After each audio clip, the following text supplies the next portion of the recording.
Saudações, amigos. Meu nome é Alexandre Sadas. Esse é mais um episódio do podcast Box Industrial, local onde vamos compartilhar e debater diversos assuntos voltados à indústria, como automação industrial, manutenção, processo e, é claro, muito chão de fábrica. Bora lá?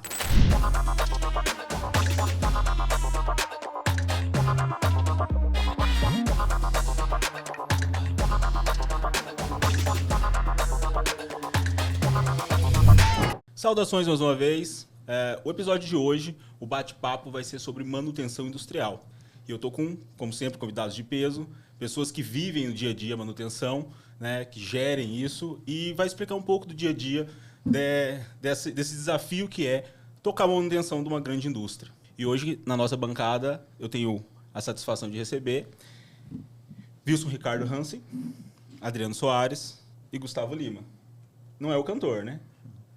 Mas canta também. Não sou embaixador, mas de vez em quando canto também. Sai. Gente, o bate-papo de hoje é sobre uma coisa que vocês vivenciam todo dia, que é manutenção.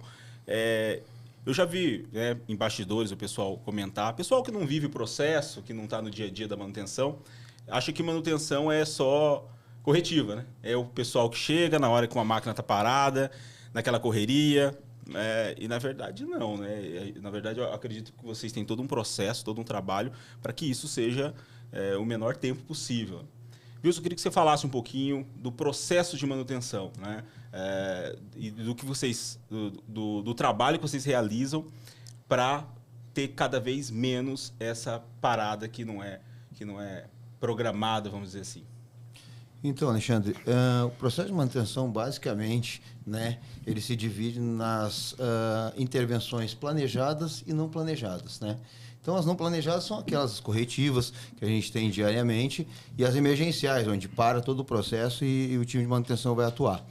As planejadas, então, a gente entra com todo um conceito de plano de manutenção, onde os equipamentos são todos identificados, tagueados, né? Se leva em consideração o nível de criticidade dos equipamentos dentro da linha. E em cima disso se elabora, então, o plano de manutenção preventiva, no qual ele entra com um plano de lubrificação, um plano de inspeção visual para um técnico experiente, né? Manutenções periódicas, com troca de peça periodicamente, e com as manutenções preditivas, que são as manutenções aí baseadas em equipamentos, aparelhos específicos, né, com um técnico de conhecimento específico.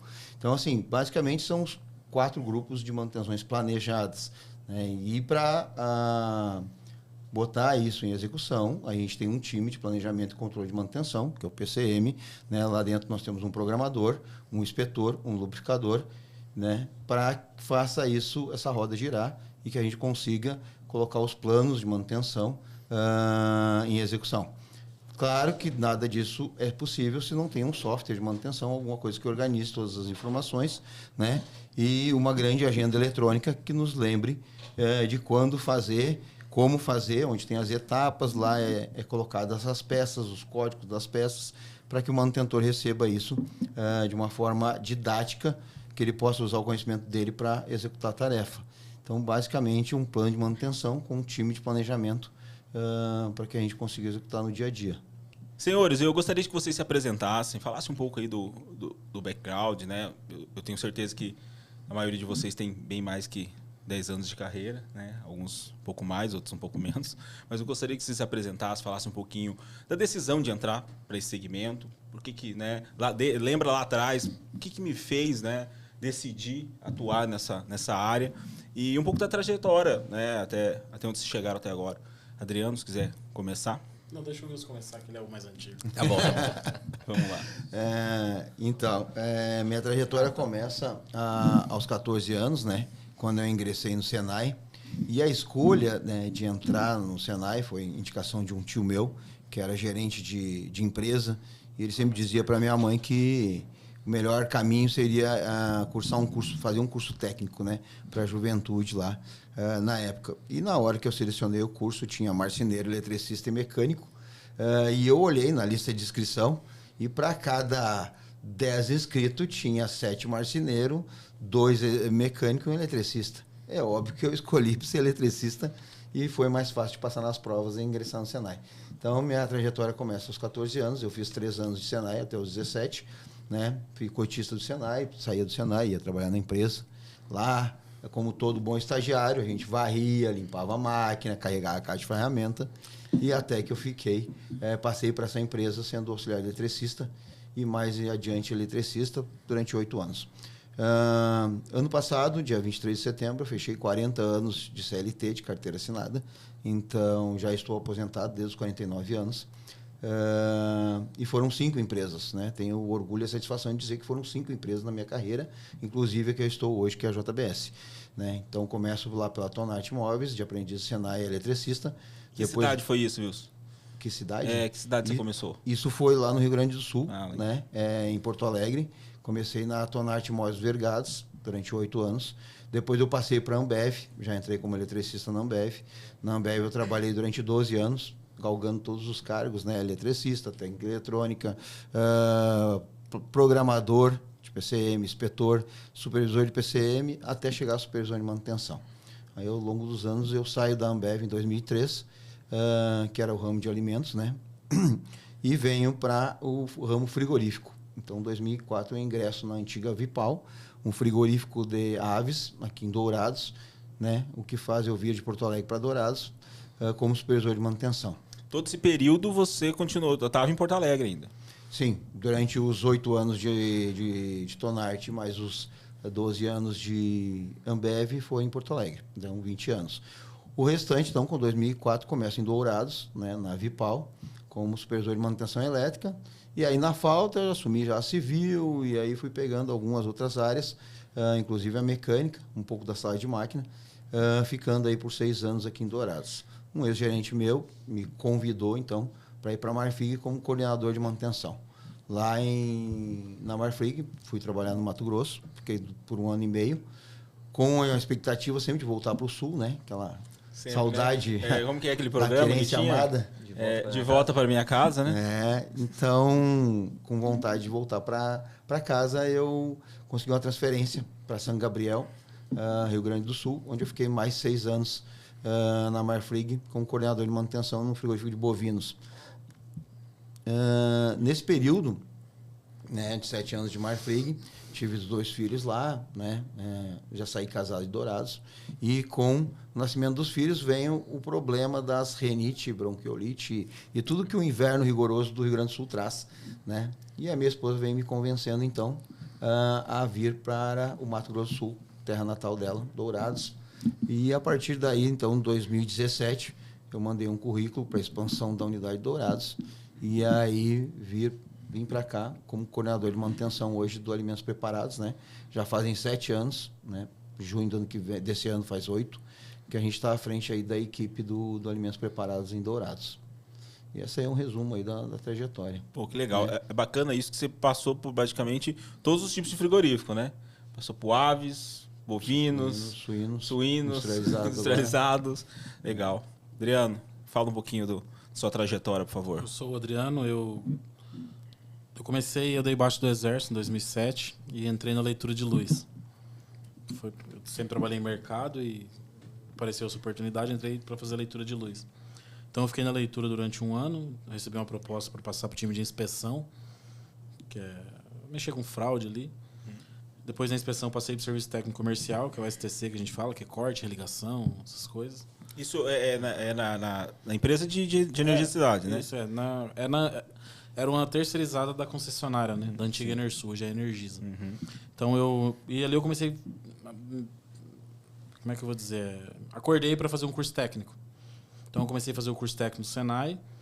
E logo que eu iniciei, eu acabei saindo das empreiteiras e fui trabalhar na indústria. Então, a primeira indústria que eu trabalhei foi a Fertipar, que é uma empresa de fertilizantes. Então, eu fiquei lá por 1 ano e 2 meses. Aí, eu acabei saindo e fui para a usina São Fernando. E na usina São Fernando, eu fiquei por quase 5 anos. E finalizei meu curso técnico lá, estava na São Fernando. E em 2016, a São Fernando já estava passando por um pouco de dificuldade. Eu acabei saindo da São Fernando e fui para a Seara, onde eu estou hoje. Na Seara, entrei como eletricista. Isso eu falo para todo mundo lá. Eletricista júnior, que era a vaga que tinha, não tinha outra vaga. Era técnico eletricista júnior. Já não era mais eletricista, era o técnico já. Entrei como técnico júnior. Passado um período de 1 ano, fui promovido a técnico pleno e logo depois abriu a oportunidade de poder participar de um processo seletivo para supervisor de manutenção. Então eu me inscrevi no primeiro processo, ele não andou, ele foi encerrado. Depois abriu novamente, aí eu acabei me inscrevendo, fui fazendo as etapas, acabei sendo aprovado e acabei passando a ser supervisor de manutenção em 2019, janeiro de 2019. Foi um desafio que a gente teve quando startou o terceiro turno ali de produção do alimentos preparados. Aí assumi o turno da noite, passado um tempo, 1 ano e 3 meses ali, acabei assumindo uma equipe durante o dia e fui ganhando mais experiência. Depois assumi uma segunda equipe, que foi a Indústria 1, que eu fiquei até 1 ano atrás, 1 ano e pouco atrás aí, e depois acabei sendo promovido é o antigo cargo que era o do Vilsey, que era o coordenador de manutenção, mas hoje mudou a nomenclatura, né? Especialista de manutenção. E acabei sendo promovido para especialista, que é o cargo que eu estou hoje. Então, isso desde 2007. Então, eu iniciei ele na leitura de luz em 2007. Pô, que e legal. hoje, aí no meio disso tudo, acabei fazendo a faculdade, me formei e tal. Então, a oportunidade foi aparecendo, eu estava preparado e eu fui abraçando. Pô, que bacana. Gustavo, vamos lá. Bom, eu ingressei na área técnica, uma influenciada aí pela família, né? Meu pai é engenheiro também, engenheiro mecânico, né? Minha família sempre mexeu com construção civil. Então, quando fui fazer a faculdade aí, resolvi fazer engenharia elétrica, né? Fiz em Governador Valadares, minha cidade natal. Porém, depois de formado ali, é uma cidade pequena, não é muito industrial, tive que acabar saindo de lá, né? Então, fui ter minha primeira oportunidade aí em Brasília. Entrei numa empresa de engenharia lá, com foco em manutenção predial, né? Trabalhava bastante ali com rede hoteleira e manutenção em órgãos públicos ali, né? A gente tinha um contrato com o STJ. Foi quando tive a minha primeira experiência aí na engenharia, né? E aí, com pouco tempo de Brasília, eu tive a oportunidade de participar de um processo seletivo para um frigorífico, né? Na época, como engenheiro eletricista, para finalização da ampliação do abatedouro de aves e a construção da nova fábrica de salsicha, né? E eu costumo dizer que foi realmente a minha verdadeira faculdade foi ali, né? Entrei para a área industrial, vi uma fábrica sendo construída do zero, né? Estava finalizando a terraplanagem, então vi toda a montagem, desde a parte civil, hidráulica, a chegada dos equipamentos, montagem, acompanhei startup, a parte de utilidades, automação, comissionamento. Foi a minha verdadeira faculdade ali, naquela experiência, né? Depois dessa fábrica startada, acabei atuando interinamente ali como supervisor de manutenção. E depois migrei aí para uma outra empresa na área de construção civil, porém também industrial, né? Aí acabei trabalhando em alguns contratos para essa empresa, em empresas de segmentos diferentes, né? Passei por fábrica de fertilizantes, fábrica de celulose, trabalhei na reforma do Mineirão na época dos estádios da Copa, enfim, né? Tive a vivência em alguns segmentos ali na construção, quase 6 anos aí nessa empresa, quando em 2017 acabei retornando para o frigorífico, né? Frigorífico de aves também, atuei como engenheiro de projetos, né? Eu cuidava tanto da parte do aves, industrializados, fábrica de ração, incubatória, era responsável por todos os projetos ali dessa unidade. E depois de um período assumi a supervisão de manutenção do aves lá, onde depois passei para especialista, coordenador e aqui recentemente já na gerência da área de suínos aqui em Dourados. Então desde então aí tem uma trajetória aí no frigorífico, foi quando realmente foi baseada a minha carreira aí de manutenção. Pô, que legal. Bacana, é muito gratificante escutar a história de vocês. Queria que o Adriano falasse um pouquinho pra gente. Implementação de... É porque assim, vocês já estão numa cultura muito mais avançada, né? Eu acho que muita coisa já roda bem, né? Eu acho que tem os desafios ali do dia a dia, como qualquer um. Mas assim, diferente de uma fábrica menor, que tem muitas vezes um desafio... Eu atendo vários clientes bem menores que vocês, e aí eu vejo muito desafio de implementar preventiva, por exemplo. O pessoal ainda tem essa dificuldade de ter uma visão da importância da preventiva. É aquele negócio, não, roda até parar, né? E eu queria que vocês falassem um pouquinho da importância da preventiva, né? E do que vem mudando nesses últimos anos, né? O que melhorou. Adriano pode começar, depois o Gustavo quiser complementar um pouco. No sistema que a gente roda aqui na nossa fábrica em Dourados, a gente trabalha 3 turnos. Então, a gente roda direto mesmo, a gente roda 22 horas e meia cada linha ali. E essa 1h30 que para das 24 horas é o tempo que está do desmonte, a limpeza e a montagem da linha para ela voltar a produzir. Então a gente não tem um tempo para fazer uma corretiva, até porque as linhas também trabalham com a eficiência no máximo que dá. E a importância da preventiva é a gente garantir isso. Então, quando a gente implanta a preventiva, que a gente comprou o equipamento lá do fabricante, ele veio, fez o start, entregou os manuais, a gente criou o plano preventivo em cima daquilo, a gente tenta, no máximo, atuar em cima da preventiva. E a nossa preventiva, hoje, a gente faz ela no sábado, a partir das 3 horas da tarde, que é quando para a produção, e até no domingo, às 17 horas, que a gente tem que entregar as máquinas para poder serem higienizadas e voltar a produzir novamente. Então, esse é o período que a gente tem. A importância da preventiva é justamente para a gente garantir isso, para a gente garantir a eficiência do equipamento, garantir que vai rodar aquele tempo pré-determinado que está dentro da preventiva. Para algumas empresas, quem não tem ainda isso implantado, a preventiva ela tem um custo um pouco elevado, porque a gente está atuando antes do equipamento quebrar. Então, a ideia, a gente entregou o kit lá para o manutentor, ele vai trocar o kit, não importa se está bom ou não. Então, muitas vezes ele vai tirar um rolamento ou qualquer outro item ali do equipamento que está em condição de uso ainda. Mas, mesmo assim, a gente garante que vai ser trocado. Então, a gente troca esse rolamento ou qualquer item que a gente tira, que a gente entende que ainda dá para usar, a gente deixa guardado em prateleira ali, no caso de uma urgência, a gente poder usar. Mas, da preventiva, que eu entendo que o modelo que a gente trabalha é esse, não tem outra forma. Então, é isso. Eu acho que assim, quem dera a gente conseguisse trabalhar com um conceito 100% preventivo, né? A gente não tem recurso para isso, né? A gente sabe que os recursos da companhia eles são limitados, tanto de mão de obra quanto financeiro, né? Então não dá para a gente basear nossos planos somente em preventiva, né? Porque o conceito você acaba substituindo aquele componente antes do fim da vida útil dele, né? Então, por mais que ela seja mais barata de forma geral do que uma corretiva, do que uma linha parada, né? A gente não consegue fazer todas as preventivas que a gente gostaria, né? E para isso a gente tem algumas estratégias, né? A gente define, como o Wilson citou, né? Os ativos são cadastrados, é definida a criticidade em função do impacto, a importância que eles têm ali no processo. E aí, em função dessa classificação de criticidade, você vai definir as melhores estratégias para fazer a gestão daquele ativo ali, né? E nem sempre vai ser a preventiva para todos os ativos, né? Por exemplo, os ativos que na nossa nomenclatura lá é de 2 a 10, sendo o 2 o menos importante para o processo e o 10 é o que realmente para o processo, né? Nos ativos de criticidade 10, você vai implementar ali todos os tipos de manutenção possíveis.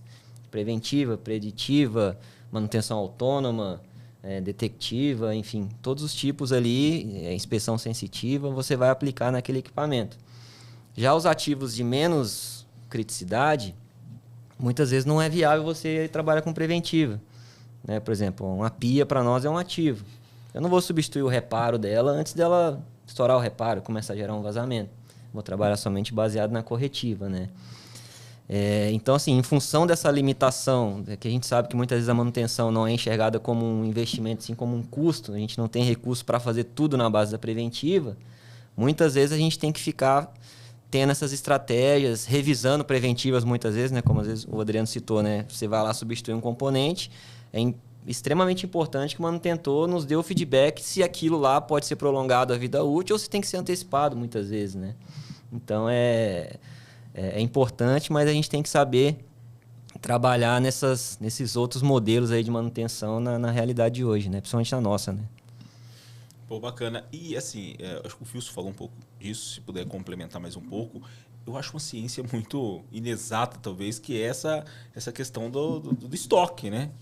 Vocês comentaram que é baseado no nível de criticidade. Mas, assim, isso, o que consome mais? É parte mecânica? É a parte elétrica, eletrônica? Como que fica? Fala um pouquinho sobre essa questão de gestão do custo mesmo, que eu acho que é um baita desafio para um gestor de manutenção. Então, a manutenção preventiva, como o Adriano citou, ela tem um custo elevado, né? Vamos pegar um exemplo de um carro. O cara que vai pegar um carro e vai trabalhar de Uber, Quando ele tira um carro zero, ele está pagando financiamento, o carro tem uma vida útil nos primeiros anos e ele vai ter uma manutenção barata no primeiro momento. Logo em seguida, ele começa a ter a manutenção um pouco mais cara. Né? No caso da indústria também, o primeiro ano do ativo é um ano que a gente faz aí manutenções de óleo, lubrificações, troca de peças de desgaste mais baratas. Ao passar dos anos, que o ativo vai ficando mais velho, essa condição de custo de peças começa a aumentar.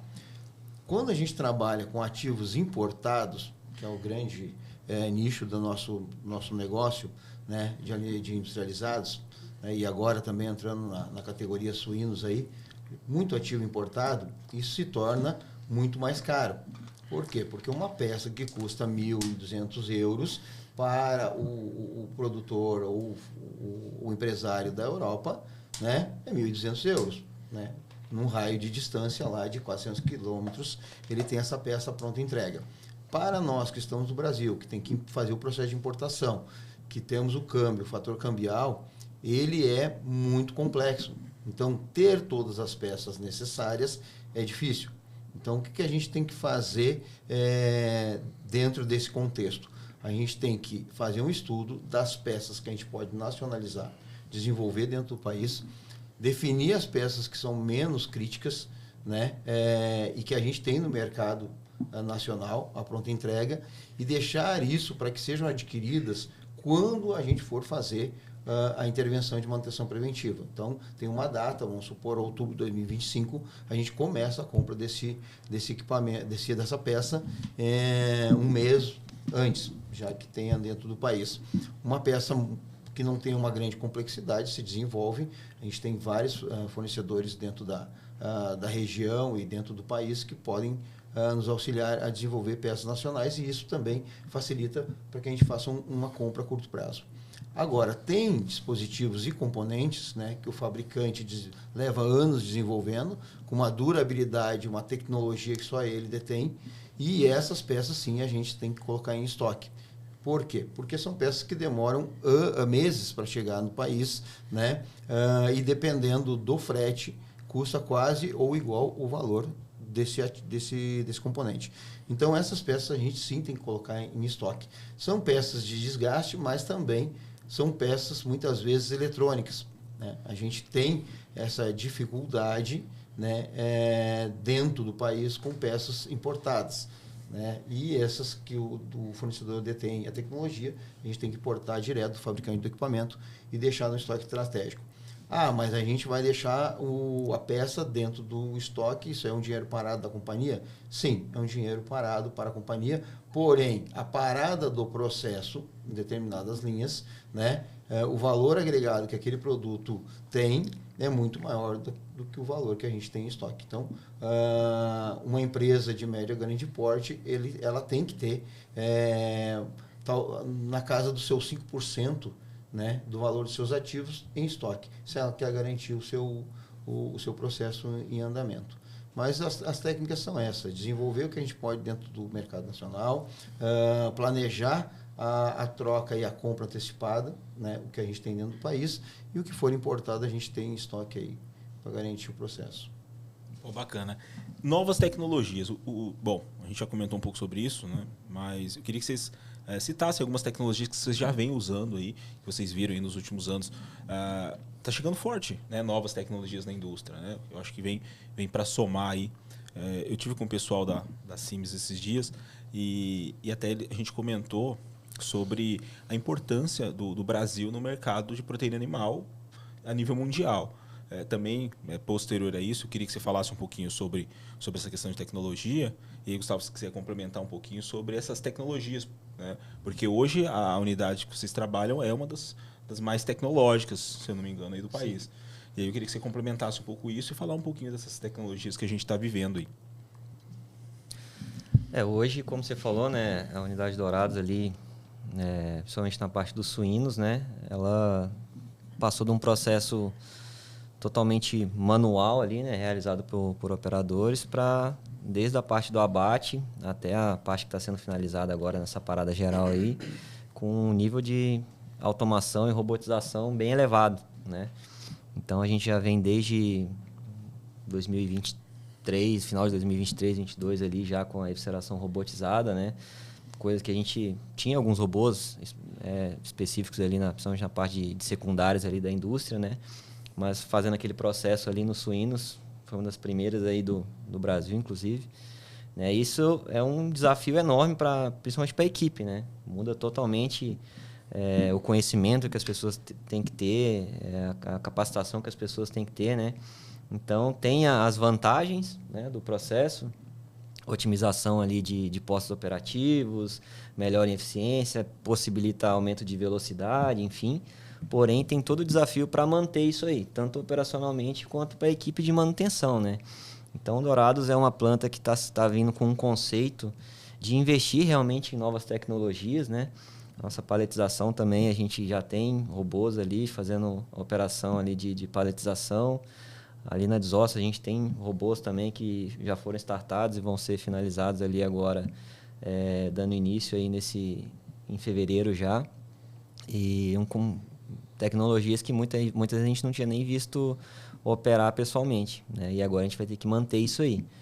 Então, o desafio da capacitação das pessoas para poder cuidar disso é o mais importante ali para esse ponto, né? Porque a gente deixa o cara que chegava com a marreta já não resolve mais nada na máquina, né? Então, tudo agora é notebook, no laboratório de eletrônica, o conhecimento e o tipo de mão de obra vão mudando, né? As pessoas, é o nosso papel desenvolver elas nesse sentido e a gente se evoluindo aí para poder cuidar dessas novas tecnologias que estão sendo implantadas aí.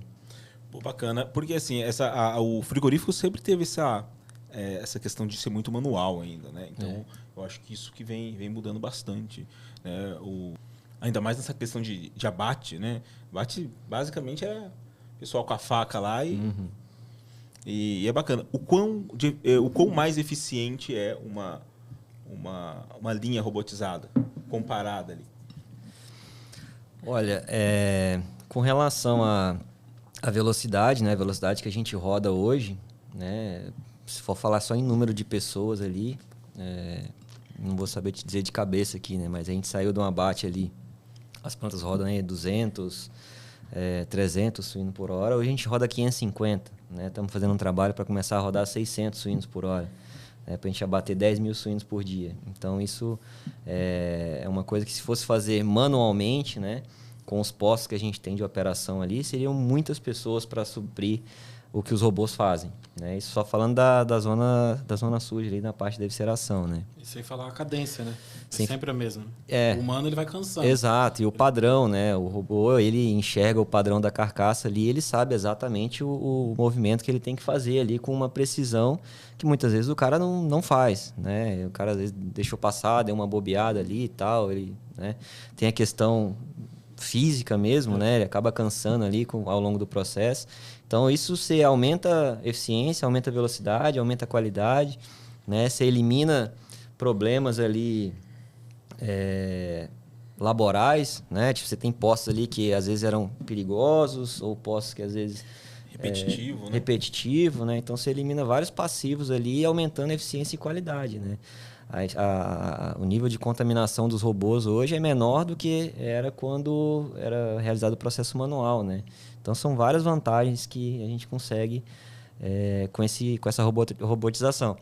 O problema é para manter. O custo. É muito mais caro, né? A gente estava falando de estoque, de peças de reposição. Para manter isso aí funcionando nesse nível de eficiência, é caro, não é barato, né? Então, é uma decisão que a companhia tomou. E aí o nosso trabalho manter isso aí e brigar para que a gente tenha esses recursos aí para conseguir manter eles para aquilo que eles foram comprados, né? Na mesma eficiência e qualidade que eles começaram a trabalhar, né? Wilson, o Gustavo falou um pouquinho sobre essa questão da dificuldade da mão de obra. Eu queria que você falasse um pouquinho o quão importante é o conhecimento do processo. Né? Eu entendo que o mecânico, né, ele tem os conhecimentos de mecânico, ele tem os conhecimentos de elétrica, mas conhecer sobre o processo que está trabalhando é importante? É muito importante, mas citando um pouco sobre mão de obra, né?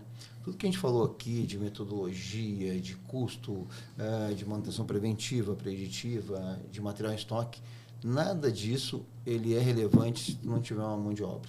Nunca nenhuma tecnologia, nenhuma automação vai suprir, né, ou substituir a mão de obra.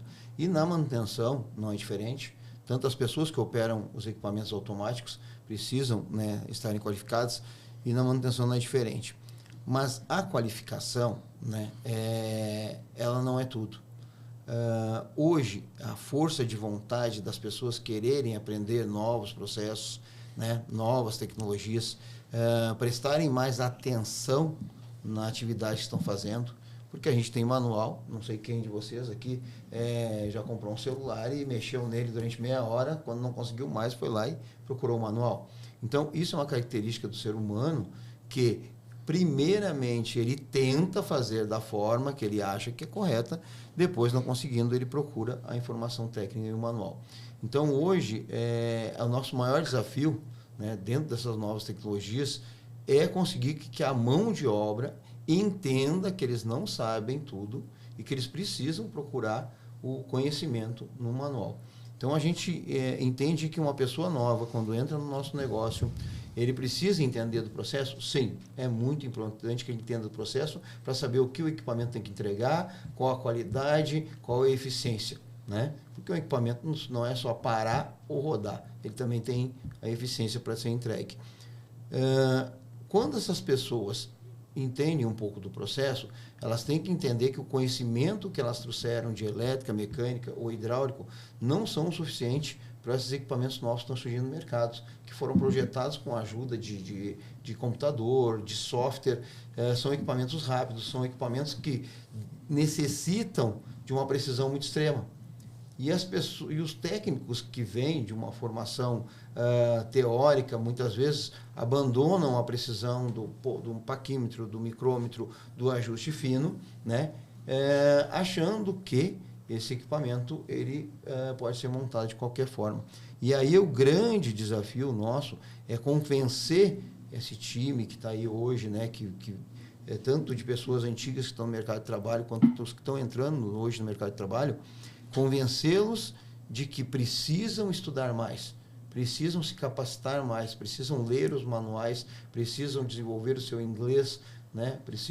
Hoje a tecnologia está na palma da mão, o conhecimento está na palma da mão, através da internet, e muitas vezes as pessoas te fazem perguntas que basta você pesquisar no Google e você tem a resposta, e elas continuam fazendo aquelas perguntas. Então, elas precisam entender que se a tecnologia está na tua mão, você tem a resposta, procure conhecimento.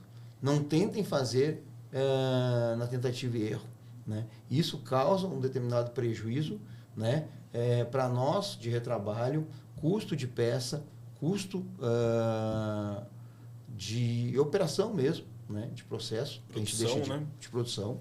Então, assim, as pessoas têm que entender que a gente precisa adquirir mais conhecimento. A gente não pode se acomodar, né? Ao longo da nossa carreira, de todos nós aqui, a gente tem que adquirir conhecimento todos os dias. E a gente tem uma tendência, né? O cérebro tem a tendência a ficar preguiçoso, né? Com as facilidades. Hoje a gente não usa muito o cálculo manual, as fórmulas que se aprendeu. Hoje tudo a gente joga no aplicativo, no software, e nos entrega pronto. Então, isso está nos tornando profissionais mais preguiçosos. Profissionais que querem fazer, mas não querem estudar a forma correta de fazer. E aí a gente acaba tendo erros durante a execução de manutenção, né? E as tecnologias novas não aceitam erro, né? Não aceitam. Vamos pegar um exemplo de bater em rolamento. Quem aqui nunca viu que montava-se há 10, 15, 20 anos atrás um rolamento batido, né? Aplicado na prensa? Isso não existe mais. Isso em equipamentos de alta tecnologia, de 4.000, 7.000, 8.000 rotações, o que fazem milhares de movimentos repetitivos por dia, por hora, não existe mais você colocar um rolamento batido. Você tem que colocar ele com interferência, com aquecimento correto, né, na temperatura correta, deixar fazer o resfriamento correto. Então, esse tipo de conhecimento as pessoas têm que vir buscar cada dia mais para a gente melhorar a nossa manutenção.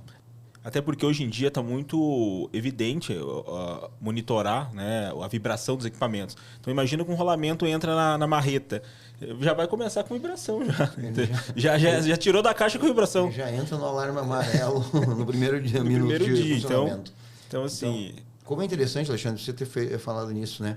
Eu que sou um dos mais antigos aqui, eu vi nascer análise de vibração, né? A BB foi uma empresa revolucionária em análise de vibração. Eu recebia um técnico de análise de vibração, um equipamento, uma mochila monstruosa. Ele fazia análise, cadastrava os rolamentos, né? Cadastrava os eixos e fazia análise e voltava à planta depois de 7 dias com um relatório. Ele baixava isso em computador, ele fazia uma análise crítica, como hoje o médico faz uma análise no eletrocardiograma, ele fazia uma análise crítica e vinha com um relatório dizendo a possível causa e a possível falha para a gente intervir. Hoje, os monitores de vibração online já têm todas essas informações imputadas no seu programa com inteligência artificial que fazem a análise imediatamente a vibração. Então, ele não precisa mais de um técnico fazer essa análise. Ele te dá online se é pista externa, se é pista interna, se é desbalanceamento, se é trinca na base. Então, tudo isso a tecnologia vem nos ajudar. Claro que precisa alguém pegar essa informação e tomar uma ação. Não adianta só a informação. Porém, ela demanda muito menos esforço e energia que se tinha antigamente. Então, a tecnologia para isso é fantástica, né? É a evolução da preditiva, né? Já é a manutenção prescritiva agora, né? Você tem todo esse monitoramento online já com a recomendação do que precisa ser feito, isso com inteligência artificial, enfim, né? Com a base de dados ali que os monitoramentos hoje já te ajudam aí nessa tomada de decisão para intervenção. Isso aí a gente tem hoje. A gente tem o online lá que se eu pegar o celular aqui, ele vai mostrar para mim o equipamento como é que tá, a situação que tá. A gente tem hoje, tá rodando hoje na planta. Legal. Então, se ele alterou a vibração, ele vai mandar uma notificação aqui pelo aplicativo que, tal equipamento ou a temperatura subiu, ele monitora tanto a temperatura como a desbalanceamento, tudo. Então, se agora acontecer lá, vai vir a notificação aqui no meu celular, no do View, de quem tem um aplicativo, alguém vai ver, entendeu? Alguém vai ver. Não precisa a gente estar monitorando lá, é um monitoramento à distância, né? E com isso você ganha o custo também reflete nisso, né? Então, talvez... a gente tem o custo, porque ele não tem o custo, porque o equipamento não é nosso, é um equipamento que ele é... Não, eu falo assim, por exemplo, acontece de você postergar um pouco uma preventiva devido aos dados do análise dessa? O grande segredo da preditiva, né, é isso, é você conseguir levar a peça de desgaste, que a gente chama peça de sacrifício, que é aquela que é feita para desgastar no equipamento, levar ela no último momento crítico dela, antes que ela afete, claro, as peças de maior durabilidade. Dentro da periódica, não, a gente determina um prazo de vida útil e a gente faz a substituição.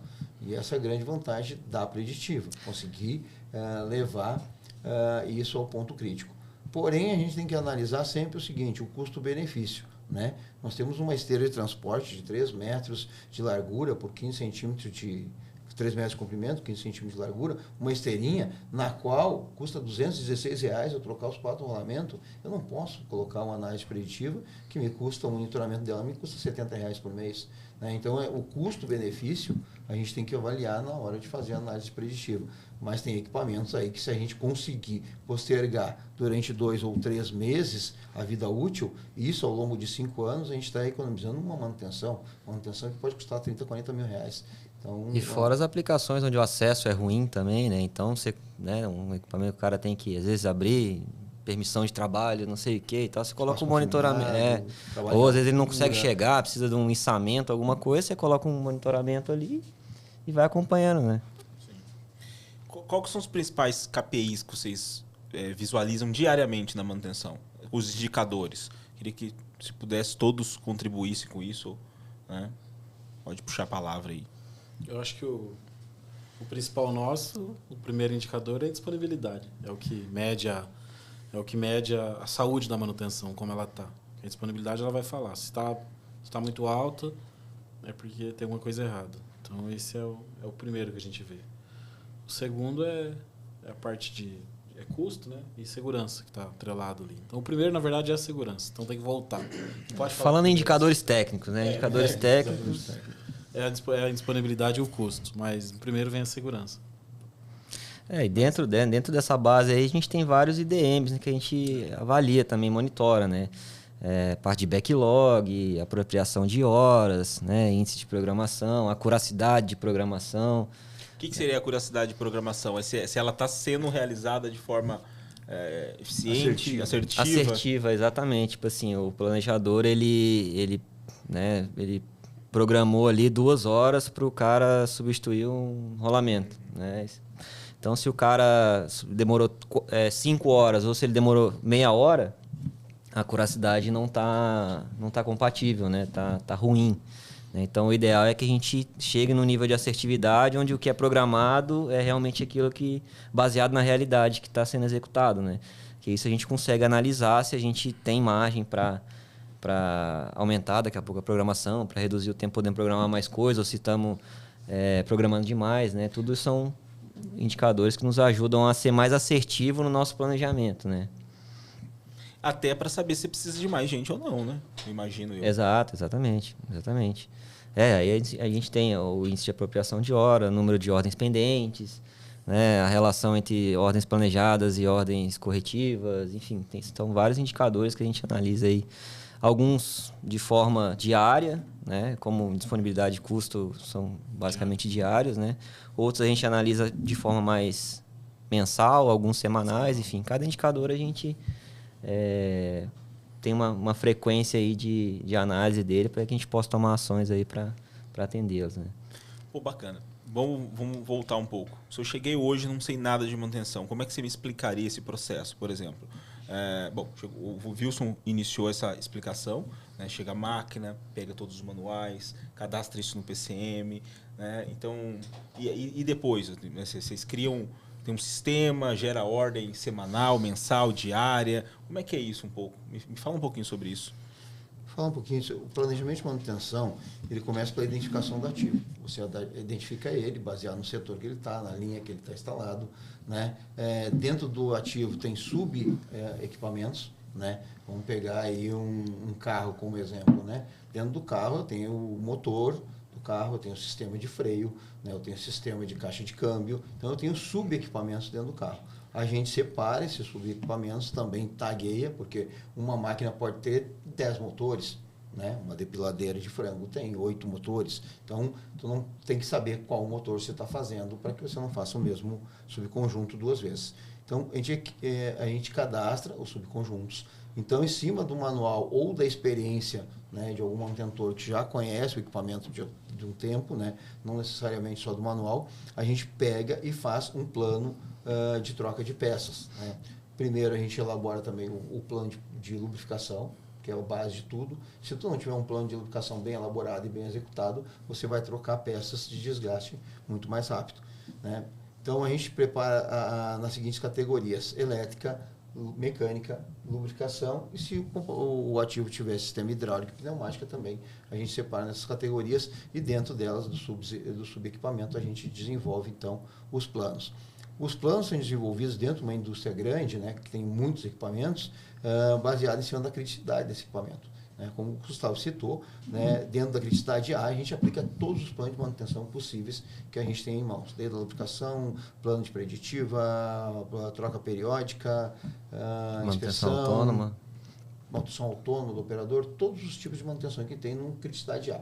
No criticidade B, a gente já começa a avaliar o custo-benefício, né? Até onde o custo e o benefício é válido fazer aquela atividade, né? Basicamente, a gente deixa algumas manutenções de fora, talvez uma preditiva, né? Já no crítico C, que é um equipamento que não afeta diretamente a qualidade do produto ou o volume de produção, aí a gente já abre mão de alguns planos de manutenção e parte dos básicos, que seria a lubrificação e a inspeção, né? Deixando aí entre o custo e benefício, saber se a gente vai fazer a troca periódica das peças ou não. Então, basicamente, a gente faz um raio-x da máquina, né, e divide ela em partes.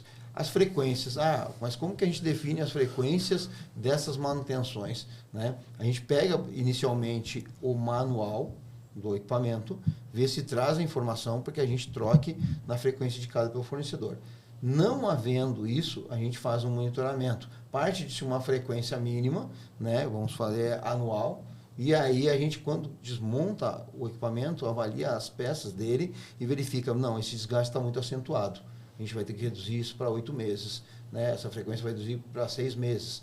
Né? Ou se a gente pega as peças com uma condição muito boa, né? Ainda, a gente pode postergar. Então, o plano de manutenção, ele nunca é fixo.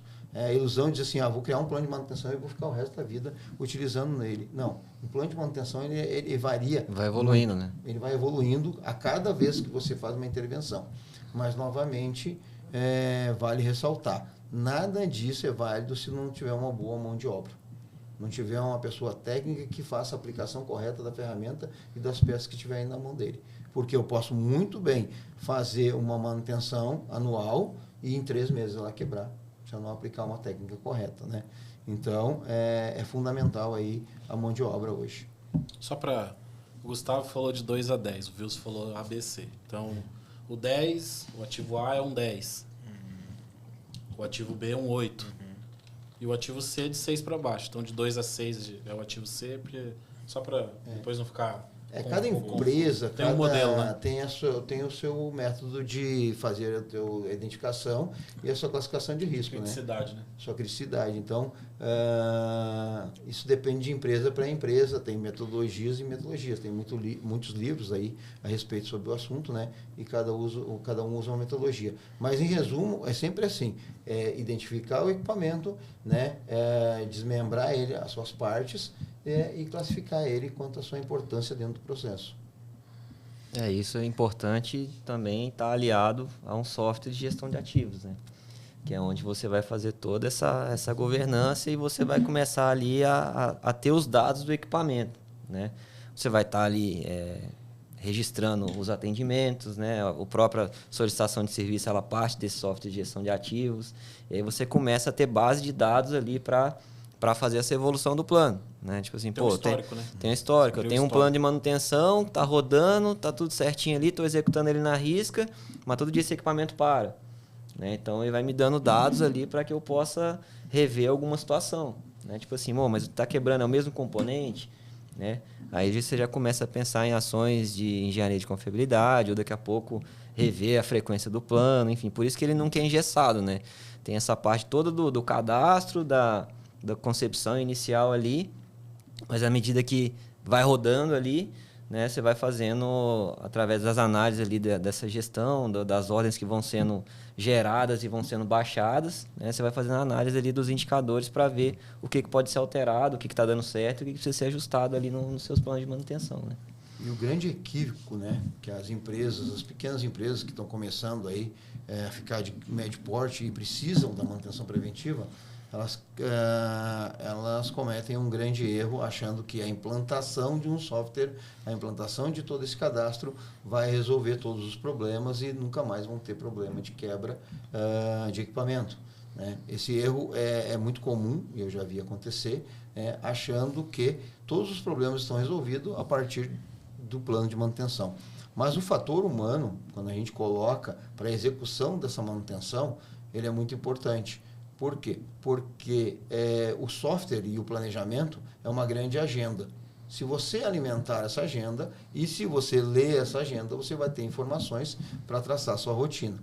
O que a gente encontra de desafio no chão de fábrica?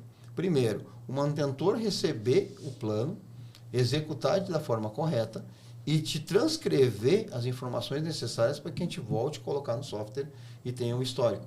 Então, muitas vezes a gente recebe, manda uma ordem de serviço com um kit de peça e recebe um ok no final da tarefa. Esse ok, se eu digitar no software e fizer uma análise nos próximos 3 anos, eu vou descobrir que só está ok. Eu não consigo tirar nenhuma informação e eu nem consigo fazer nenhuma análise se o ativo necessita de uma grande manutenção, investimento maior, se ele precisa ser substituído ou não. Então, a mão de obra precisa retroalimentar o sistema o tempo todo para que a gente consiga fazer uma análise e saber se a gente tem que colocar mais intervenções, ajustar o plano, enxugar o custo dessa manutenção que vem sendo feita. Então, novamente, a mão de obra ela é fundamental, tanto na execução quanto na alimentação desses dados.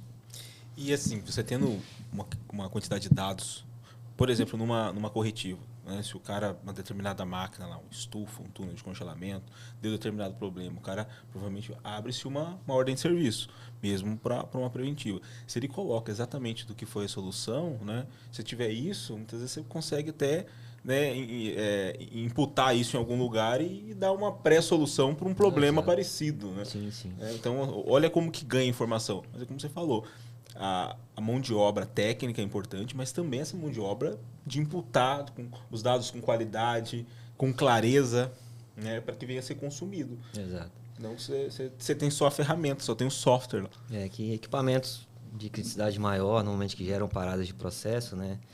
É uma tratativa diferente, principalmente quando vem a corretiva, né? Que a gente tem toda uma metodologia de falha e tal, tem entrevista com o operador, com o manutentor, com o supervisor e tal. Um trabalho de detetive. Um trabalho de detetive, né? Nesses casos, assim, a gente consegue ter um bom embasamento, ter ações e tal, tudo bem certinho para que aquele problema não aconteça. Mas o problema é o que o Wilson falou, né? É o desafio da rotina, né? No dia a dia já tem que ter esse tipo de informação, né? Ó, essa peça que tá vendo aqui, deu para colocar, mas não é a medida correta ali do retentor e tal, vai dar um vazamento. Né? Então, tipo assim, tem que ter esse feedback, esse retorno, para que a gente possa realmente melhorar a gestão do ativo, né? Mas a ideia é que não pare. Eu falo muito lá. Quando a gente para um equipamento, a gente entra é a teoria do caos. Por quê? Você parou um equipamento, estava produzindo. Então, do equipamento vai gerar... Se ele teve uma parada, dependendo do gatilho ali, acima de 45 minutos, vai gerar uma QF, que é uma análise de quebra e falha. Essa QF vai gerar um plano de ação num outro software que a gente tem, que era o SGE, agora é o SIM. Do SIM vai gerar uma quarta ação, que é no plano de manutenção, que é no Máximos.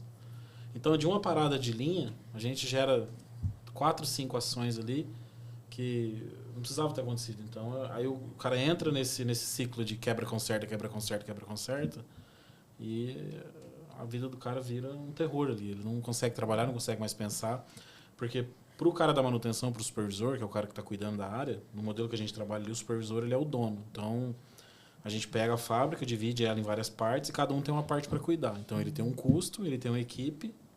Então, é como se cada supervisor fosse o dono de um pedaço da empresa. E ele não tem só a manutenção, só a parte de estar consertando máquina quebrada, ele tem mais um monte de atribuição. Então, o supervisor, ele tem os indicadores de gente para cuidar, ele tem indicador de segurança, custo.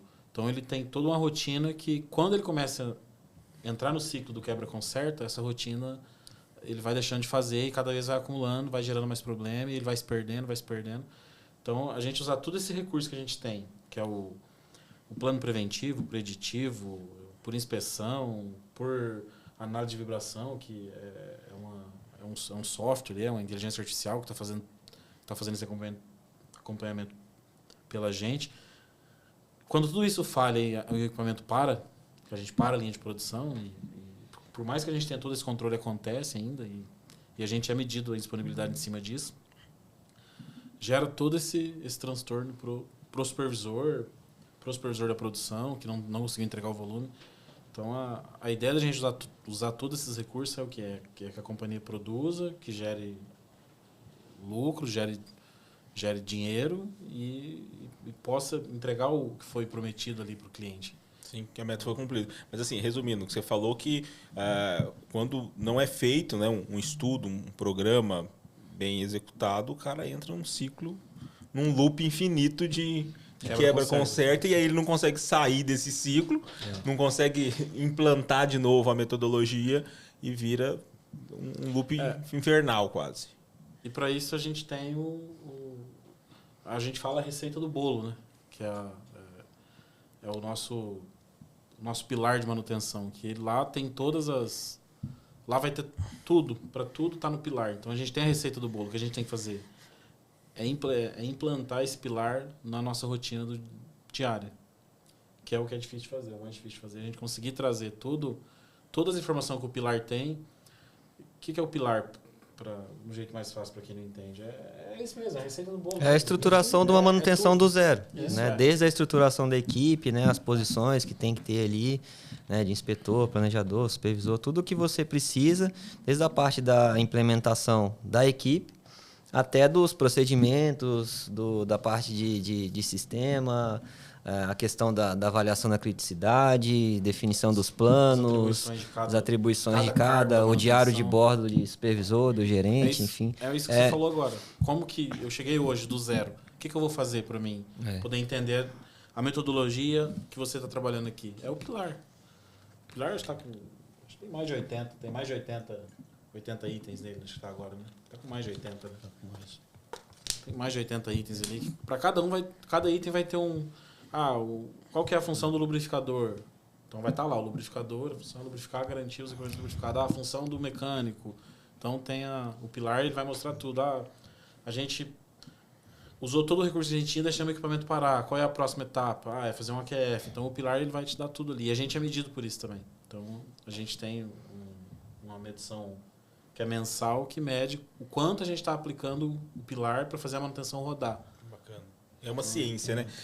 É uma ciência. Nós chamamos de pilar, né? Cada empresa e cada segmento tem um nome. Uns chamamos de book de manutenção, né?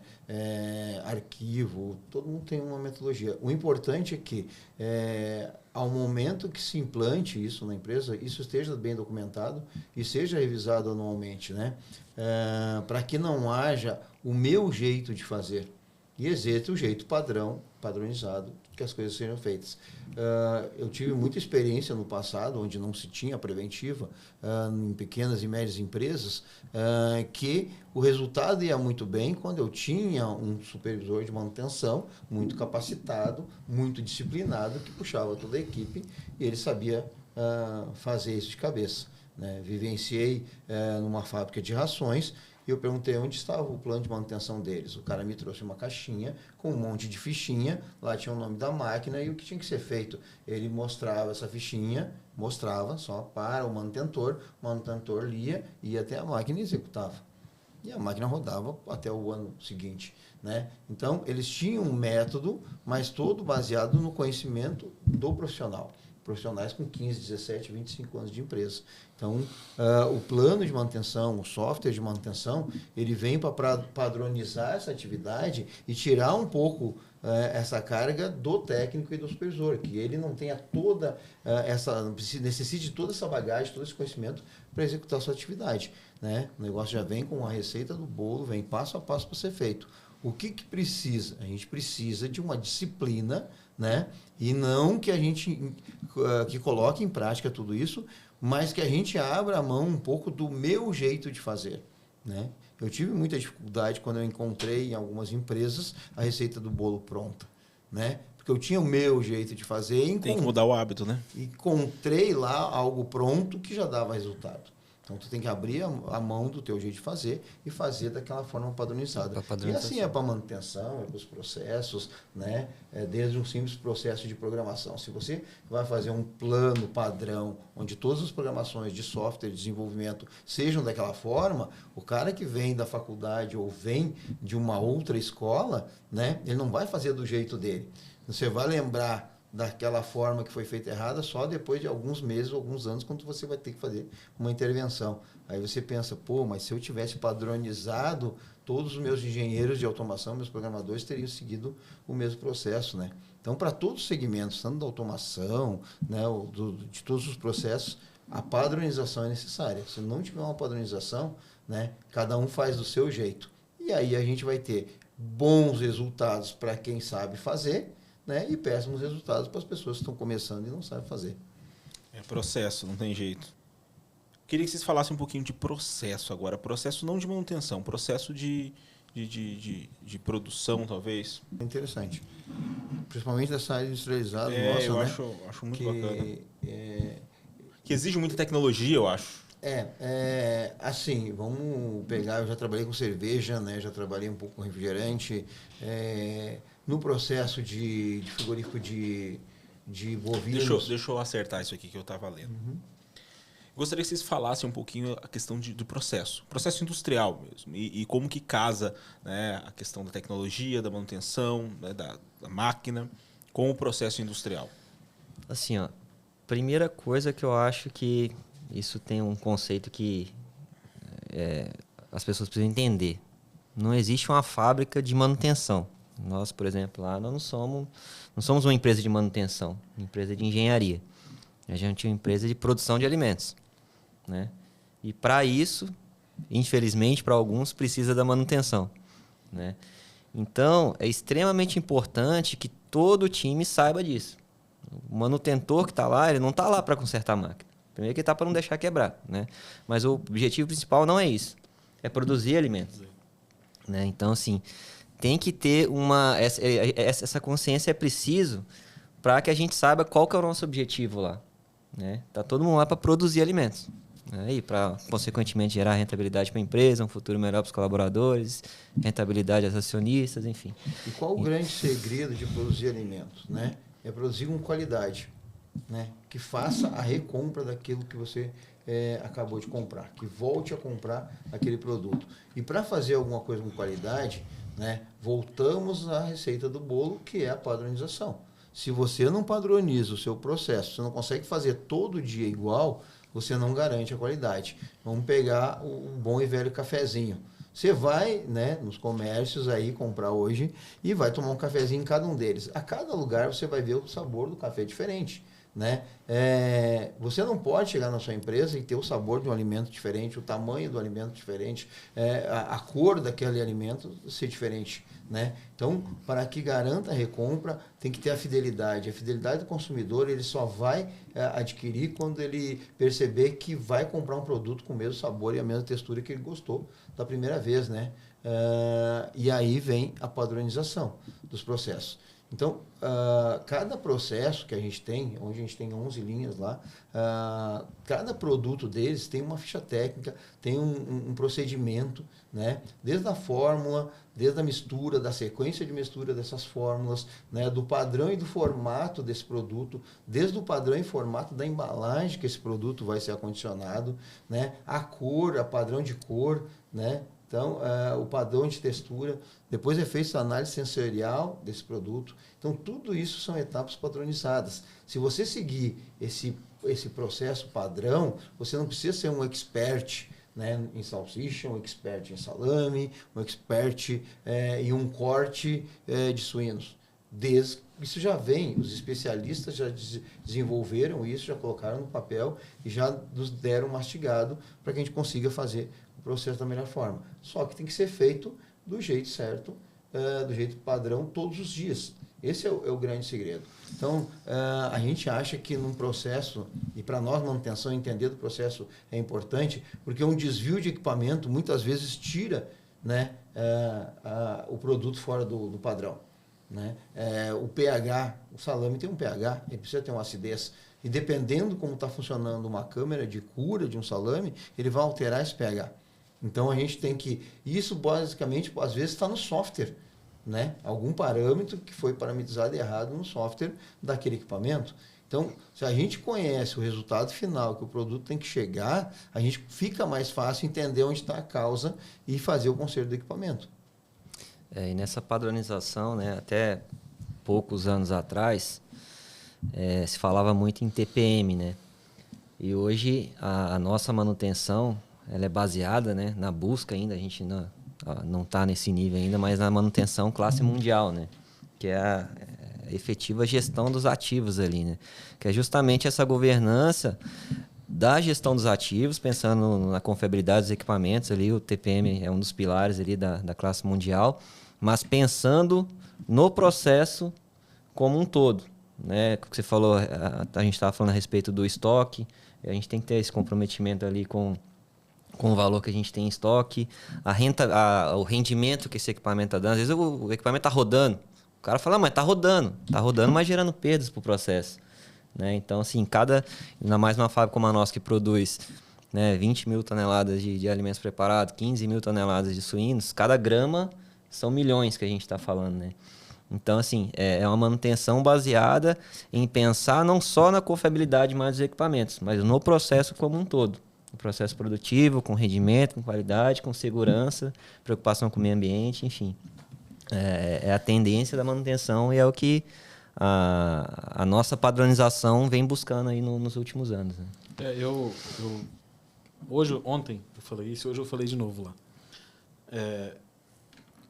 Eu cobro muito assim, o time da manutenção interna. A gente tem os prestadores de serviço, que prestam serviço lá com a gente. Só que o prestador está lá para resolver a máquina. Ele vai lá, ele está mexendo na máquina. Ele não está fazendo o presunto, ele não está fazendo a calabresa, ele não faz a salsicha. Ele mexe na máquina. Muitas vezes ele nem conhece o processo, né? Isso. O máximo é um consumidor. Mas ele tá. A gente não. É o que o Gustavo já falou aí. A gente não tá lá. A gente não é uma empresa de manutenção, a gente é uma empresa de alimentos. A gente tá para fabricar alimentos de qualidade, padrão. Então eu cobro muito o time da manutenção assim, cara, mas quem faz é a gente. Entendeu? Eu nunca liguei para um terceiro e falei pro cara, pô, você mexeu aqui e deu ruim. Não. Então a gente tem toda uma estrutura, tem um supervisor, tem um programador, tem um inspetor, tem o eletricista, o eletromecânico, a gente tem toda uma estrutura para acompanhar isso. Então quando um prestador de serviço vai lá para fazer alguma intervenção, tudo a gente fica junto, a gente acompanha, a gente fica em cima, e dependendo da criticidade do equipamento que está mexendo, a gente fica junto mesmo lá, fica em cima, fica acompanhando, fica do lado, porque o cara está lá mexendo na máquina, ele não faz produto. Então ele tem que rodar 100 RPM, está rodando a 100 RPM, mas e a eficiência? Está dando? E o padrão? É o padrão que a gente quer? Então entra muito nisso. E a ideia do manutentor conhecer o processo, dele saber o porquê que a calabresa não deu cor, por que a salsicha manchou, isso aí o manutentor tem que saber. Ele tem que saber. Então, quando o manutentor ele aprende o processo, ele aprende a fazer o produto, ele consegue identificar a falha que o equipamento tem, ou se não é falha de equipamento, se é uma falha do processo. Porque a gente, por mais que a gente tenha todos esses itens de controle que a manutenção tem, a produção tem, ainda tem o humano ali, e o humano vai falhar. Uma hora ele vai falhar. Alguém vai falhar. Ou a pessoa que está lá não está treinada para fazer, ou ela não soube avaliar. E o manutentor, tendo conhecimento do processo, falo por mim, do jeito que eu aprendi. Quando eu trabalhei na usina de açúcar e álcool, eu fui ver a destilaria rodando, como é que era.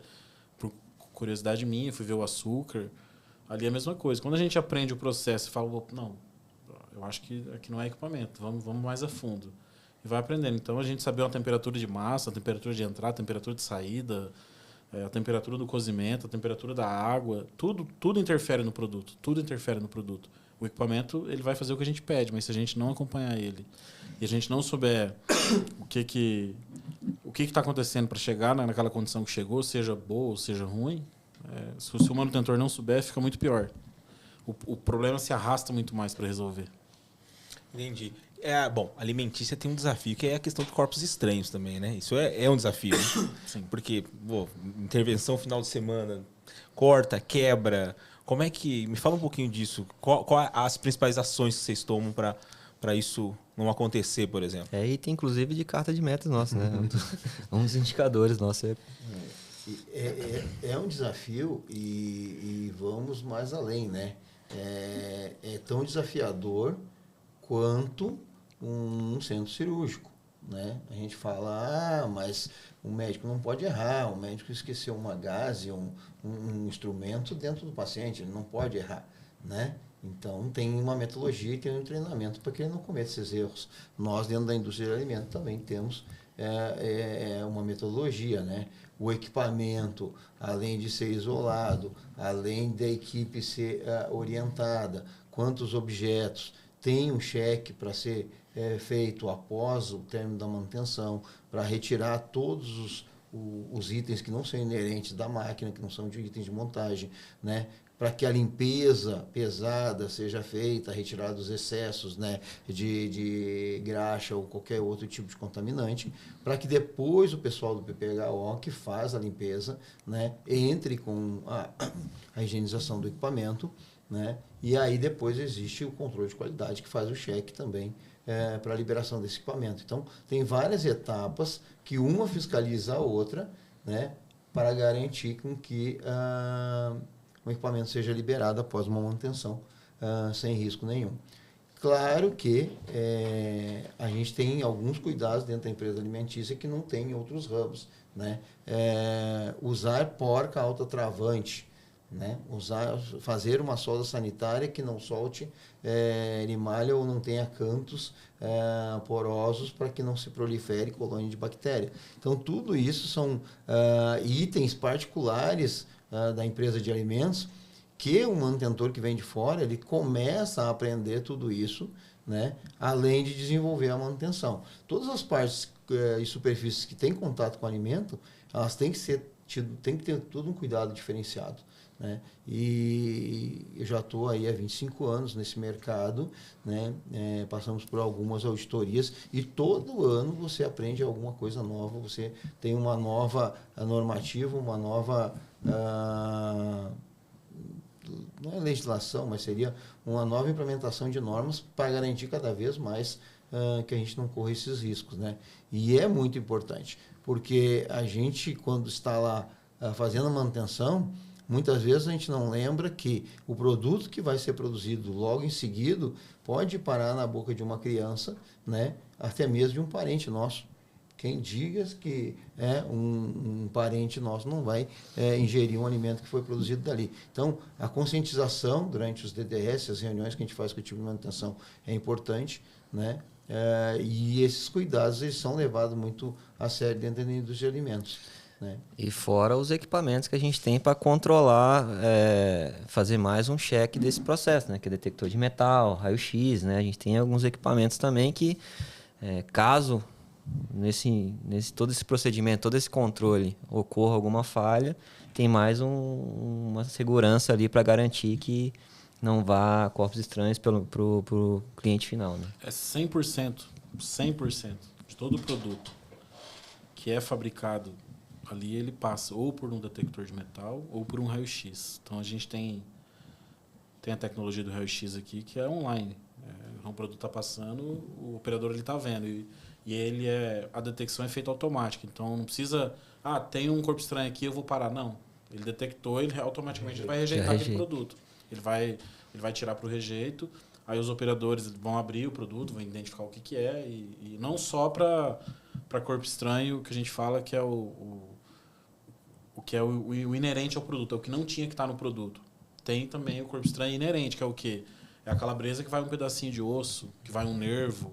Então, a gente também tem tecnologia para detectar isso, para poder não ir para o cliente esse produto que, por mais que tenha todos esses itens de controle, aconteceu uma falha e foi um pedacinho de osso. Então, o raio-x vai detectar isso. Então, ele detectou, ele tira fora também. Então, tanto que é não inerente, como que é inerente. Então, é tecnologia que a fábrica teve que ir se adequando ali para poder garantir realmente um produto de qualidade para o cliente final. Pô, que legal. Bom, o que eu quero que vocês falem agora é sobre o processo que vocês, na jornada aí, né, em toda a história que vocês têm no segmento, qual o processo, pode citar até mais de um, que você falou, cara, esse processo eu gostei, ou me encantei de certa forma. Eu queria que vocês citassem, porque apesar de vocês trabalhar com manutenção, vocês demonstraram que a importância do conhecimento de um processo industrial. Então, gostaria que vocês citassem alguns aí, ou que mais teve... Quando eu entrei ali, eu sempre gostei de comer salsicha. Sempre gostei. E antes de eu entrar ali, o pessoal falava assim, você entra lá, você nunca vai querer comer salsicha.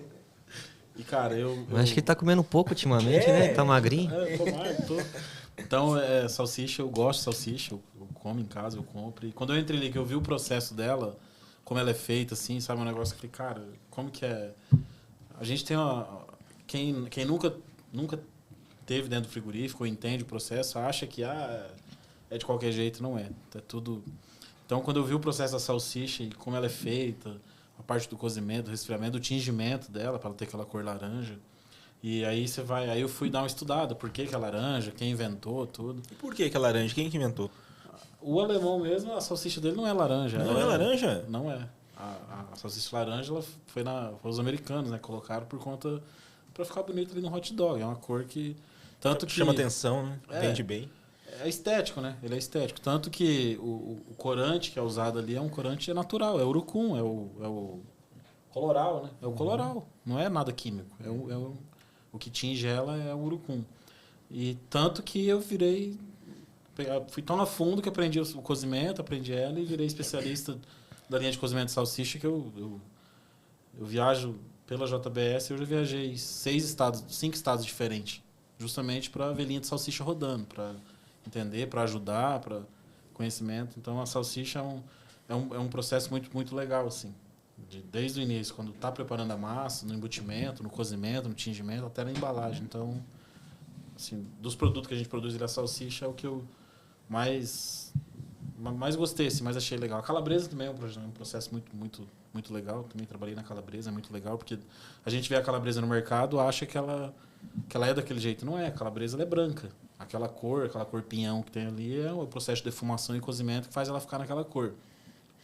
Aí tem o padrão, que é a cor 0, a cor +1, a cor -1. Então tem um padrão. Então, assim, ela pode ser descartada se não tiver na coloração correta? Sim, sim.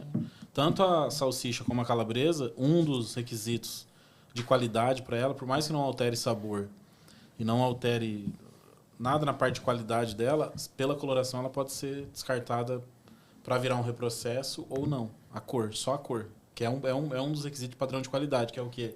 É tudo isso que a gente falou. É você comprar todo dia mesmo. Não importa se você está comprando a fábrica aqui de Dourados, ou a fábrica de Duque de Caxias, ou a fábrica de Rolândia. Então, ela tem que...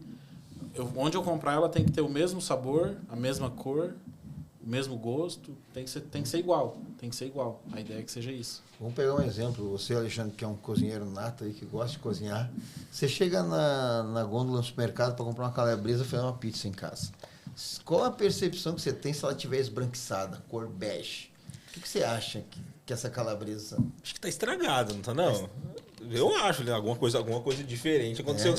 Sei lá, eu já penso que ela perdeu temperatura. Né? Talvez eu nem correlaciono, mas alguma coisa tá errada. E se eu encontrar ela numa cor quase preta, marrom muito escuro, assim, se você vê ela, qual é a percepção que você tem? Eu acho que não é nem isso. Eu acho que é aquela questão do padrão. Como que eu imagino uma calabresa de qualidade? Na cor que eu sei. Se ela tiver mais branca ou se ela tiver mais escura, eu vou desconfiar que alguma coisa está errada nessa calabresa. Que é visual, né? É visual. Que não tem quase nada a ver com o sabor da peça. Mas a gente se criou um padrão, né, do consumo brasileiro, que a peça tem que ter aquela coloração, aquela estética, né? Nós somos o único país no mundo que faz defumação de calabresa, né? A Europa nenhuma coloca defumação da calabresa, não coloca cor. A cor da calabresa na Europa é pálida, né? E se aparecer uma calabresa nossa lá para eles não vão comprar. Então é um padrão, né, que o consumo brasileiro cria e depois você não consegue quebrar esse padrão. Você tem que entrar com o produto dentro do padrão. Mas falando um pouquinho do processo que eu acompanhei, né, e tive o prazer de participar, e que para mim foi um dos mais intrigantes, é o processo de malte para fazer cerveja, né?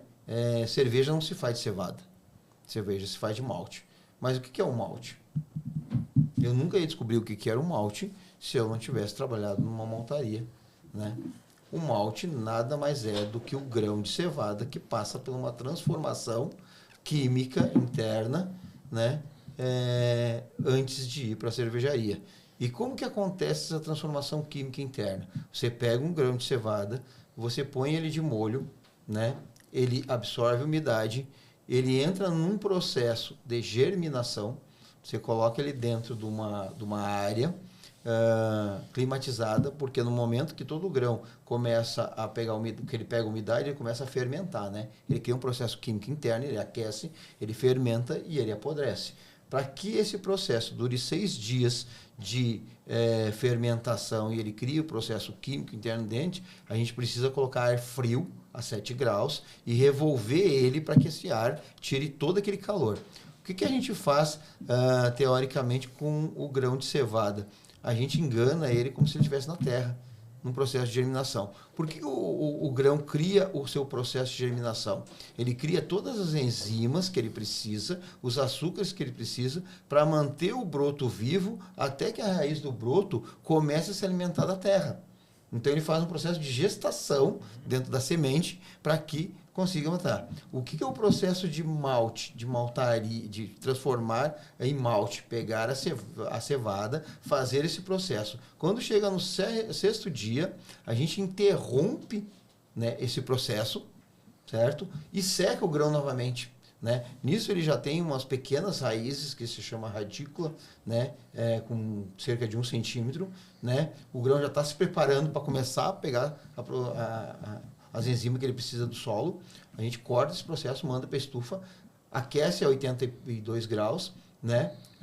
Tira toda a umidade dele, peneira, retira a radícula, que serve até para a indústria de ração, e o grão é classificado novamente, né? Tanto antes quanto depois de virar malte, ele é classificado em categoria 1, 2 e 3, se coloca no silo e se manda para a cervejaria. Então é interessante que você pega a cerveja, transforma em malte, entra grão e sai grão. Você não tem nenhuma diferença, tem uma diferença visual. A cevada ela é mais similar a um arroz, né? E o malte fica mais característico ao feijão. Ele estufa, ele cria, ele fica encorpado. Mas se você olhar, né, para quem não conhece, é a mesma semente. Então, você criar cevada e transformar em malte para depois transformar em cerveja é um dos processos mais integrantes que eu conheci e poucas pessoas conhecem, a não ser as pessoas que trabalham dentro de maltaria. Eu, de fato, não conhecia. Eu conhecia a cevada, conhecia o malte, mas eu achava que o malte era de outra planta. Né? Eu já era colhido daquele jeito. Você só conhece ele bebendo, né? Pois bem. Cara, fala aí, Gustavo. Que processo? Então, eu até pouco tempo atrás eu era um pouco viúva do processo do Aves, assim, mas acho que não tem como não admirar o processo hoje dos suínos, né, foi implantado ali na fábrica, né. Eu trabalho hoje numa das fábricas processo mais moderno aí do Brasil, né, então assim, você vê toda aquela linha robotizada ali, na parte de evisceração, os robôs trabalhando ali em sincronia, tudo... Conta para nós um pouquinho do processo. Chega o suíno, fala um pouquinho do roteiro que é um abate de suíno.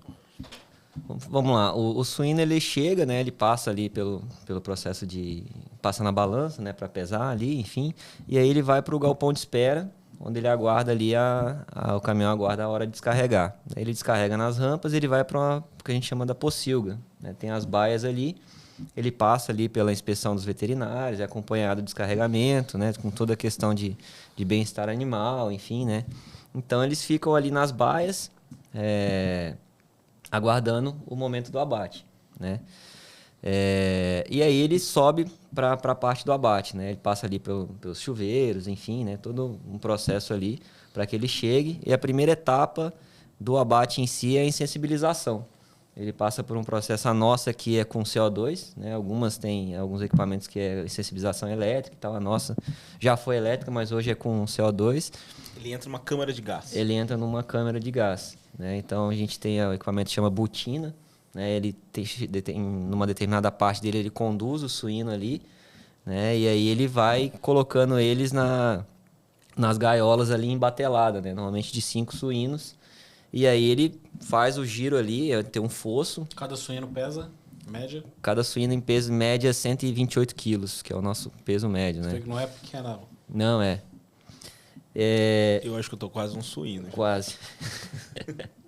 E aí ele vai nesse fosso profundo ali, que tem no fundo dele ali, ele tem uma concentração maior de CO2, que gera uma insensibilização vamos falar assim, sem maus tratos para o animal, né? Ele acaba adormecendo ali e aí ele sai do outro lado descarregado, onde ele é pendurado e vai iniciar o processo de sangria.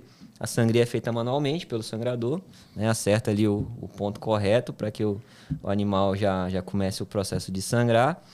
Ele passa por um processo que a gente chama as polidoras, que faz uma pré-limpeza, vai para o tanque de escaldagem, onde ele passa num tanque ali por um determinado tempo, com água quente, para que ele possa abrir os poros ali para passar pelo processo de depelagem.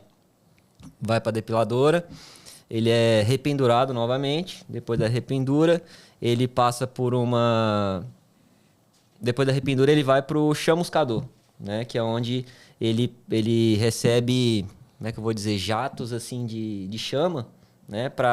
Ele serve como um agente para matar micro-organismos ali e também para tirar qualquer resíduo possível que tenha ficado de pelo, alguma coisa do tipo assim. Então ele passa ali pelo processo de chamuscagem, cada carcaça é chamuscada, e aí vai pro chuveiro, sai dali para uma lavagem final da zona que a gente chama de um abate ali, a zona quente, né? E vai para evisceração. Aí na evisceração ele começa ali a remoção do ouvido, a remoção das pálpebras, e onde começa o processo robotizado. Ele faz o processo de oclusão do reto, que ele faz o corte inicial, expõe ali o reto, corta o osso da bacia e faz um pré-corte na barriga, que vai ser o guia do robô eviscerador. Né? Esse robô eviscerador ele faz um corte ali na barriga do suíno, corta o osso do peito, e aí passa pelo processo ali do pessoal que vai baixando as vísceras, separa a víscera vermelha das vísceras brancas. Depois ele vai para o processo robotizado também da desnuca, né? Cortado ali a nuca do suíno de forma robotizada.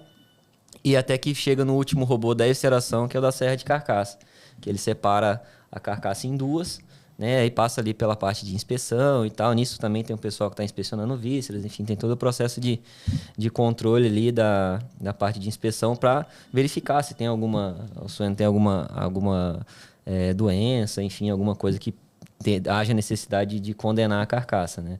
E se ele vai para o processo de câmaras, onde tem a parte de quebra ali do suíno, resfriamento da carcaça para que ela possa ser posteriormente ali processada, né? Entendi. A base da carne processada é quase toda suína, né? Na nossa fábrica... O empanadas e salsicha é mais derivado de frango. Né? Bacana. Hambúrguer também. Tem uma parte bovina. E tudo isso aí que o Gustavo falou é 550 suínos por hora. De 128 quilos. Então não é um... Meu amigo. É um processo, hein? Na alimentícia... Essa parte de cozimento eu acho muito bacana. Salame é uma ciência, né? A questão da secagem do salame, cara, o que é aquilo? Né? Então, assim, a parte de cozimento em geral eu acho muito bacana. Até o presunto, né? Eu sempre falo que a carne processada, o presunto é uma das melhores, né? Porque só carne de primeira suína, né? Só a traseira ali do suíno. Só o pernil, né? O pernil. Outro processo que eu fiquei, que é quase igual o comentário que você fez da cerveja, é cimento. Eu, na minha ignorância, eu achava que o cimento era uma pedra qualquer moída, né? Mas é um baita de um processo químico, pô. Calcário, né? Evapora sódio para virar clinker. Então, assim, processo industrial é uma coisa muito bacana mesmo. Bom, estamos finalizando o nosso tempo e eu gostaria de pedir para vocês citar uma tecnologia que vocês acham que vem somando. A gente vem vendo muita tecnologia entrando no mundo industrial, gêmeo digital, né? O cara cria uma planta do zero lá e testa eficiência, inteligência artificial, visão computacional, essa questão de até inteligência de borda, né? Por exemplo, você consegue colocar inteligência artificial em computadores menores que rodam no próprio local e em muitas outras. Eu queria, com a experiência de vocês, comentar um pouco do que evoluiu nesses últimos 10, 15 anos e que tecnologia que vocês acham que vem aí para ficar, que vem para revolucionar, uma preferida aí de cada um. Assim, é meio genérico o que eu vou falar, né? Mas eu acho que é a inteligência artificial, né? Porque hoje os padrões ensinados ali, é muito mais fácil depois que você tiver a inteligência artificial implementada, você ter um controle melhor ali dos processos, né? Então, acho que, de forma genérica, né, é o que a tendência mundial, né? Porque ela vai aprendendo ali, né?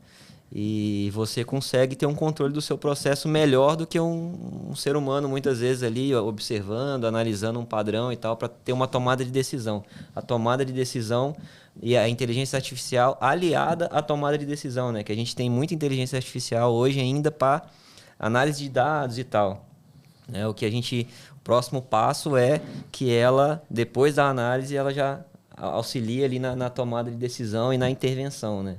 Eu acho que é o que são os próximos passos aí das implantações nas indústrias, né? Em alguns casos, a gente já está até com algum tipo de implantação nesse sentido, assim. A gente está testando algumas questões ali. A gente até colocou uma câmera recente ali de visão computacional, né? Acho que o que é a nova tendência aí. Eu vou na mesma pegada do Gustavo aí, eu acho que a inteligência artificial, né, junto com os robôs, né, as tecnologias de robô que vem surgindo aí, com tomada de decisão, essa combinação, ela vai além de reduzir postos de trabalho, né, de trabalhos insalubres, né? Insalubres, né? Essa é a palavra, né? Com esforço ergonômico, ela vai te dar um ganho de eficiência muito maior.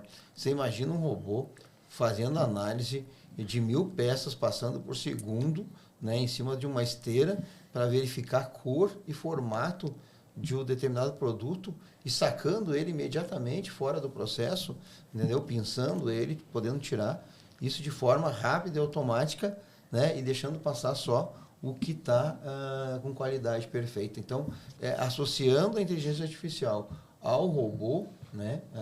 Hoje, a articulação que os robôs conseguem fazer, o movimento rápido e o que o robô consegue hoje pegar, isso vai ser fantástico, né?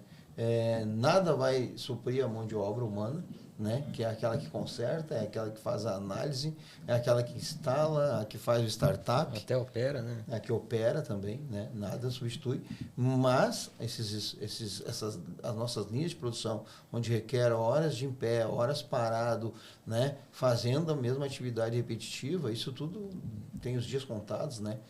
Nos próximos 5, 10 anos aí, com a evolução que vem vindo a tecnologia. Então, me fascina muito, né? E eu sou muito grato por poder estar vivenciando isso, né? E ainda espero ver a indústria com uma evolução entre inteligência artificial e robô junto, né? Dentro do processo. Vai ser muito bacana. Pô, legal. Eu acho que é isso. Não vai mudar muito o que eu vou falar, mas é isso. É a automação, é a inteligência artificial, é a robotização das linhas, tirando os postos que é insalubre, que é repetitivo, que é ergonomicamente ruim de ter uma pessoa ali. Eu acho que é isso. Eu falo, essa tecnologia que a gente tem aqui, quando eu fiz meus técnicos no Senai em 2010, 11 ali, eu nunca imaginei ver.